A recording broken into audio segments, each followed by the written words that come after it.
இந்த நாளுக்கான கர்த்தருடைய வார்த்தை எபிரேயர் 12ஆம் அதிகாரம் 3ஆம் வசனம். நீங்கள் இளைப்புள்ளவர்களாய் உங்கள் ஆத்துமாக்களில் சோர்ந்து போகாதபடிக்கு தமக்கு விரோதமாய் பாவிகளால் செய்யப்பட்ட இவ்விதமான விபேதங்களை சகித்த அவரையே நினைத்துக் கொள்ளுங்கள்.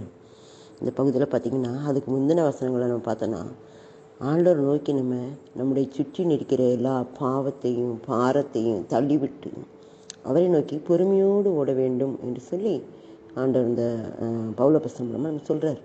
அவர் தமக்கு முன் வைத்திருந்த சந்தோஷத்தின் பொருட்டு அவமானத்தை எண்ணாமல் சிலுவையை சகித்து தேவனுடைய சிங்காசனத்தில் வலது பார்சல் விட்டிருக்கிறார்.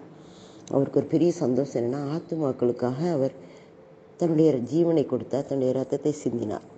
அதுக்காக அவர் என்ன செய்தாரா, எல்லா அவமானத்தையும் சகிக்கிறார். அப்படிப்பட்ட அவர் நமக்காக இவ்வளோ பாடுகளை பட்டிருக்கும்போது நீங்கள் ஏன் சோர்ந்து போகிறீங்க? நீங்கள் சோர்ந்து போகாமல் தமக்கு விரோதமாய் பாவிகளால் செய்யப்பட்ட இவ்விதமான விபரீதங்களை சகித்து அவரே நினைத்து கொள்ளுங்கள். இவ்விதமாக அவர் எவ்வளோ பாடுகளை சகித்தாரோ அதை நினச்சிக்கங்க. இன்றைக்கி உங்களுக்கு வந்திருக்கிற எந்த பாடுகளும் பிரச்சனைகளும் பெருசு ஒன்றும் கிடையாது. அவர் எவ்வளோ பாடுபட்டார் தெரியுமா உங்களுக்காக, இந்த உலக மக்களுக்காக. அதை நினச்சிக்கோங்க. அவர் சந்தோஷத்தின் பொருட்டு அவமானத்தை எண்ணலை.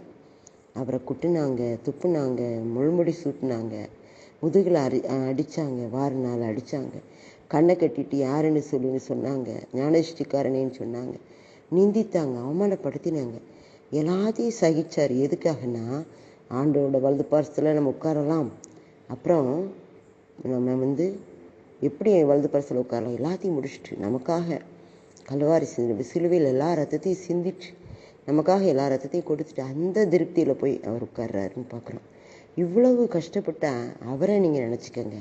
உங்களுக்கு கஷ்டங்கள் வரும்போது, பிரச்சனை வரும்போது நீங்கள் ஏன் புலம்புறீங்க? நீங்கள் எதுக்கு கஷ்டப்படுறீங்க? நீங்கள் எதுக்கு அழுறீங்க? நீங்கள் எதுக்காக கர்த்தரையே குற்றம் சாட்டுறீங்க? ஆனால் அவரை நினச்சிக்கங்க. அவர் எவ்வளவோ பாடுகளை சகித்தாரலாம். அதே மாதிரி நீங்கள் என்ன செய்யலை? ஒன்றுமே பாடுகளை சகிக்கலையே. அடுத்த வருஷத்துல பாவத்துக்கு விரோதமாய் போராடுகிறது ரத்தம் சிந்தப்படுறதுக்காக நீங்கள் இன்னும் எதிர்த்து நிற்கவில்லையே. ஆண்டவருக்காக சாட்சியாக நீங்கள் எந்த காரியங்களையுமே நிற்கலையே. அப்படி இருக்கும்போது எதுக்காக நீங்கள் இவ்வளோ சோர்ந்து போகிறீங்க? அதனால் சோர்ந்து போகாமல் நமக்காக பாடுபட்ட இயேசுவையே நினைத்து கொள்ளுங்கள் அப்படின்னு சொல்கிறார். இன்னொரு இடத்துல பார்த்தீங்கன்னா, கிறிஸ்து இயேசுவை கவனித்து பாருங்கள் அப்படின்னு சொல்லுவார் தெசலோனிக்கேயர்ல. அப்போ நாம் பார்க்க வேண்டியது பாடுகளையும் உலக மனுஷர்களையும் உலக காரியங்களையும் இல்லை. நமக்காக சிலுவையில் ரத்தம் சிந்தி எல்லாவற்றையும் பொறுமையாய் சகித்த அவரையே நாம் நினைத்து கொள்ள வேண்டும். அப்படி நினைத்து கொள்ளும்போது தான் நமக்கு ஆசீர்வாதம். நாம் என்ன செய்கிறோம்? நம்ம ஏன் நினச்சிக்கிட்டு இருக்கோம்? நமக்கு தானே இவ்வளோ கஷ்டம், நமக்கு தானே இவ்வளோ பாடு, நான் தானே இவ்வளோ கஷ்டப்படுறேன் அப்படின்னு சொல்லிக்கிட்டு இருக்கோம். ஆனால் அப்படி சொல்லக்கூடாது. உங்களுக்காக பாடுபட்ட இயேசு கிறிஸ்துவை நீங்கள் நினைத்து கொள்ளுங்கள். உங்களுக்காக பாடுபட்ட கிறிஸ்து இயேசுவை கவனித்து பாருங்கள் அப்படின்னு சொன்னார்கள். அதை நாம் கடைப்பிடிக்க வேண்டும். நம்முடைய பாடுகள், துக்கங்கள், கஷ்டங்கள், பிரச்சனைகள், கண்ணீர்கள் எல்லாத்தையும் ஒதுக்கிட்டு நமக்காக பாடுபட்ட நம்முடைய ரட்சகரை நோக்கி பார்ப்போம். அப்பா அவர் நமக்கு என்ன செய்கிறார்? இதிலிருந்து விடுதலை கொடுக்கிறார், சந்தோஷத்தை கொடுக்கிறார், சமாதானத்தை கொடுக்கிறார், நம்முடைய எதிர்கால வாழ்க்கையை ஆசீர்வதிக்கிறார். அப்படிப்பட்ட கிருபையை நாம் பெற்றுக்கொள்ள வேண்டும். ஆமென். அப்பா அவங்களுக்கு நன்றி செலுத்துகிறோம். இந்த நேரத்தில் ஆண்டவரே எங்களோடு பேசுனீங்கப்பா.